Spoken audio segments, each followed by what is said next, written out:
So I didn't get to finish this Native American tamales Banaha recipe during Native American Heritage Month, but I loved all of the ingredients in it. I loved the process, and so I knew I had to show you guys.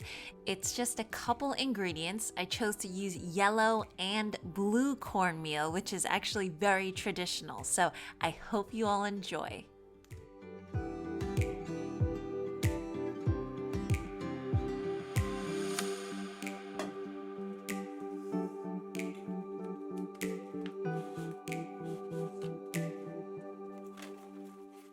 So this was actually my first time working with corn husks, and the directions actually say to just boil them for 10 minutes, but you can also soak them in some water and then leave it overnight until they're soft enough so that you can use them as wrappers.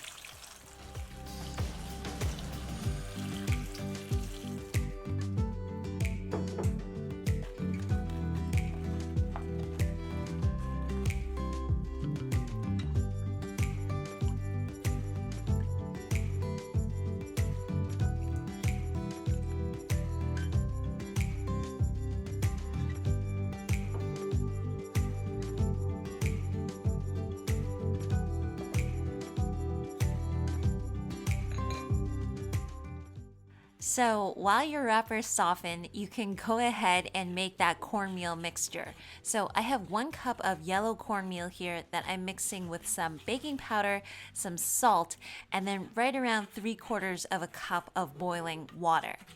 And the baking powder is used not just to add a little bit of that basic flavor, but also to lighten up the cornmeal, which can have a tendency to be on the heavier side. So you're just gonna get a nicer mouthfeel that way. Now, traditionally, this can be eaten with just a little bit of gravy. You can fill it with whatever you want, different kinds of vegetables, different kinds of meats if you have that. But a very typical way that the Choctaws will eat it, and this is a Choctaw recipe, is to just put in some black beans. So that's exactly what I'm going to do here.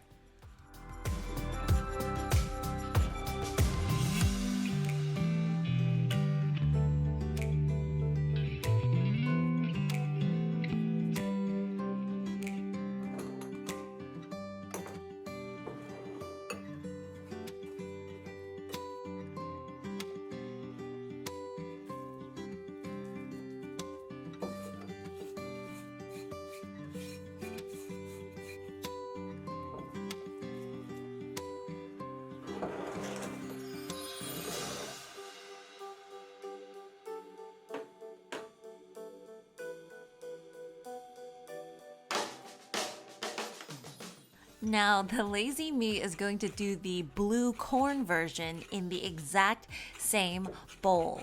And the Native Americans really prize blue corn over the other corns because it is known to be more nutritious. And they actually put corn through a process called nixtamalization, which is very similar to masa, where it is exposed to a basic substance that releases more of the corn's nutrition.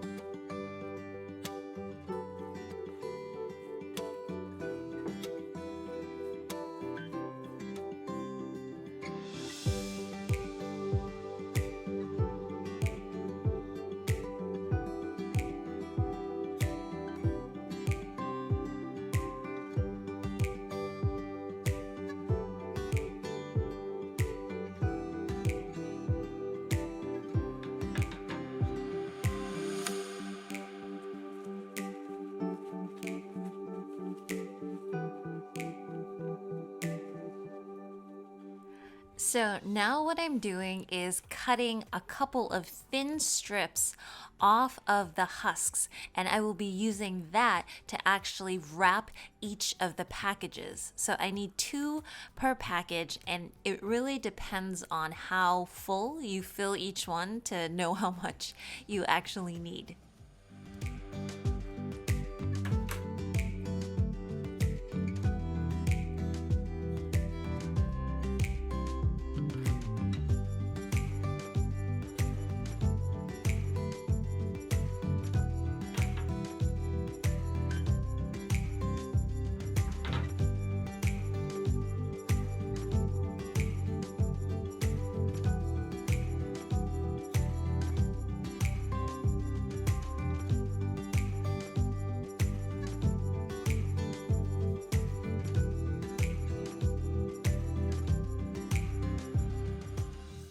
So the recipe says to roll them into oblong shapes first, and that really helps with portioning as well to make sure that each of them are the same size.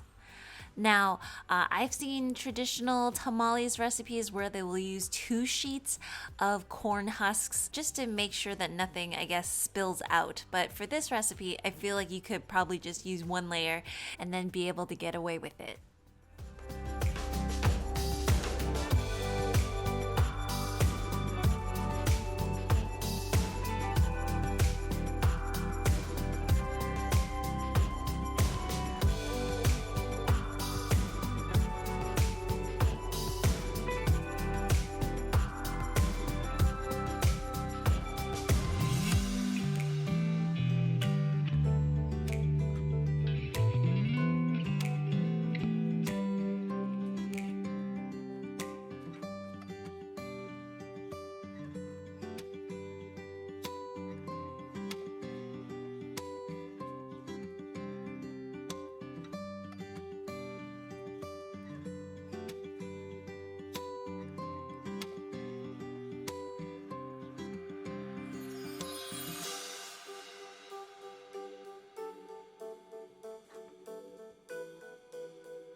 So, a nice tip here is to use the package and flatten out the banahas a little bit because when they cook up, they can get a little bit hard if it's too thick. So, you just want to make sure that everything is cooked through.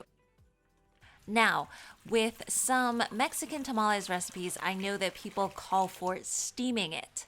But with this Choctaw Banaha's recipe, it calls for filling it up with water and then boiling the Banahas for 40 minutes. So just make sure that you have enough water, and yeah, we'll see these guys in 40 minutes.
So, like I was telling you all earlier, I've seen iterations of this recipe where it's filled with all different kinds of things.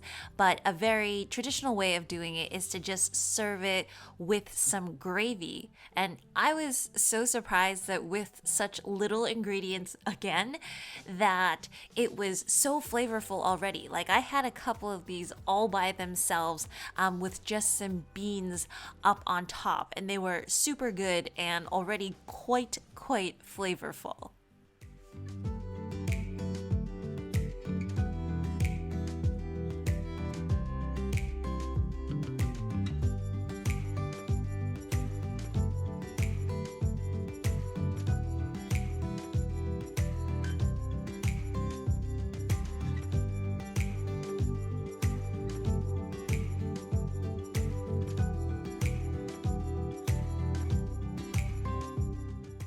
Anyways, I hope you all have enjoyed the Native American series for Native American Heritage Month. I've loved all the recipes so much that I would definitely bring it back year round. So, y'all let me know what you think about it and if you have any recipes that you know and want to recommend as well. As usual, if you want to see more recipes like this, remember to hit that like and subscribe button, and I will see you guys all again next time. Bye!